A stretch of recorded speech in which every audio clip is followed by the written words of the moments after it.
అప్పుడే ఈ cake cutting జరుగుతుంది, లేదంటే జరగదు. నాన్న, నేను వీళ్ళకి క్షమాపణ చెప్పడం ఏంటి? చెప్పి తీరాలి. చెప్పండి అత్తయ్య. చెప్పు ప్రియంవద.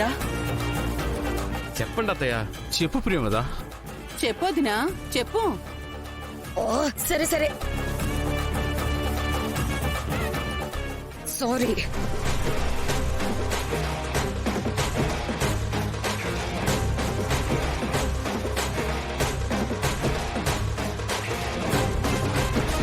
పర్వాలేదు ప్రేమద గారు. పెద్దయ్య, జరిగిన దానికి మేమేం బాధపడట్లేదు. జరగాల్సిన కార్యక్రమం జరగనివ్వండి. కానివ్వండి. ఈ మదర్స్ డేకి మన సింధు కూడా అమ్మ కాబోతోంది.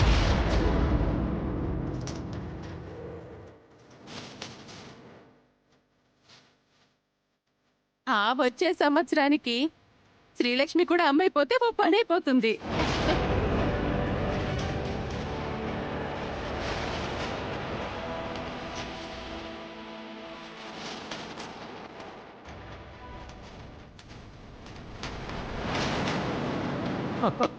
సరే సరే కానివ్వండి. అత్తయ్య, సింధు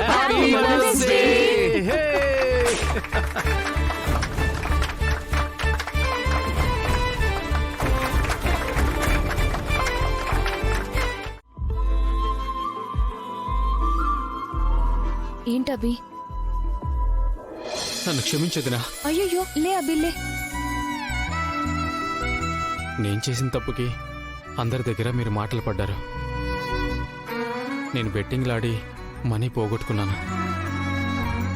వాళ్ళ ఇంటికొచ్చి గొడవ చేస్తారనేసరికి ఏం చేయాలో నాకు తెలియలేదు. అందుకే అలా చేశాను వదినా. తప్పు తెలుసుకున్నావు కదా, అది చాలు నాకు. అయినా ఈ బెట్టింగుల గురించి నాకంటే నీకే బాగా తెలిసుండాలి. ఈ బెట్టింగ్స్ వల్ల ఎంతమంది ప్రాణాలు తీసుకుంటున్నారో న్యూసుల్లో చూస్తూనే ఉన్నాం కదా.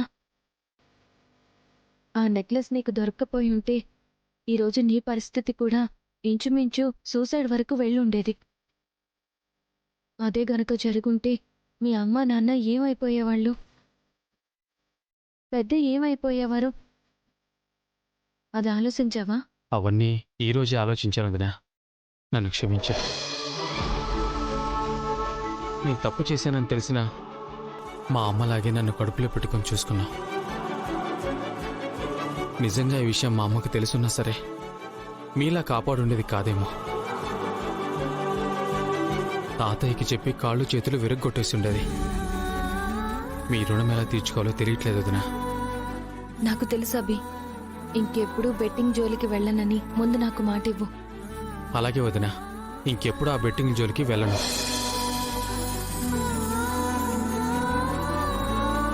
దీంతోపాటు ఇంతకాలం మిమ్మల్ని తప్పుగా అర్థం చేసుకున్నందుకు ఐఎమ్ సో సారీ. ఇప్పుడు మంచిగా అర్థం చేసుకున్నావు కదా, అది చాలు. ఈ సారీలేమీ వద్దు. రా. అది ఎక్కడుందో తెలియడం కాదు మేడం, అమ్మాయి ఇంట్లో ఆ పల్లెటూరు అమ్మాయి ఉంది కదా. ఎవరు? లక్ష్మినా? అది నా కూతురా? అయ్యో కాదు మేడం, ఇందాక అమ్మాయి నాకు ఎదురుపడింది. నన్ను గుర్తుపట్టి మీకు నాకు ఉన్న సంబంధం గురించి గట్టిగా అడిగింది. నీకు మా ప్రియంవద అమ్మగారికి ఏంటి సంబంధం? నువ్వు చెప్పేసావా ఏంటి? చెప్పేస్తే మీకెంత ప్రాబ్లం అవుతుందో నాకు అంతే ప్రాబ్లం అవుతుంది కదా, అందుకే చెప్పలేదు. మేడం, ఆ అమ్మాయి చాలా తెలివైంది. అల్ట్రాసౌండ్ లాంటివి చేయకుండానే మొత్తం స్కాన్ చేసేస్తుంది.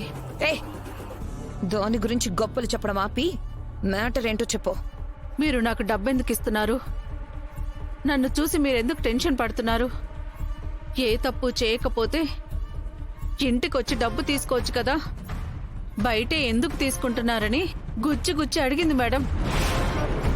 నువ్వు మా అమ్మగారిని కలవడానికి ఇంటి వరకు వస్తున్నావు కానీ ఇంట్లోకి రావట్లేదు. అమ్మగారి దగ్గర డబ్బులు తీసుకుని వెళ్ళిపోతున్నావు. అలా అడుగుతుంటే ఏం చెప్పాలో అర్థం కాక చిన్న పాప గురించని ఏదో టంగు స్లిప్ అయ్యాను మేడం.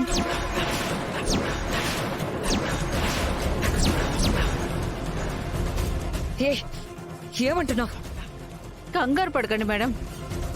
చిన్న పాప అన్నాను కానీ అది మీరు కన్న పాప అని మాత్రం చెప్పలేదు. ఈ విషయం మీకు తెలిస్తే ఆ అమ్మాయి దగ్గర కొంచెం జాగ్రత్తగా ఉంటారని చెప్తున్నాను అంతే. చెప్పుంటే కంప మునిగేది. సర్లే గాని నేను చెప్పిన పని ఎంతవరకు వచ్చింది? అదే పనిలో ఉన్నాను మేడం. పాపని తీసుకున్నవాడు అప్పుడు కనిపించడమే మేడం, మళ్ళీ కనిపించలేదు. సరే, నువ్వు ఆ పని మీదే ఉండు. ఆ లక్ష్మి కంట్లో కూడా పడకుండా జాగ్రత్తగా ఉండు. అలాగే మేడం, ఉంటాను.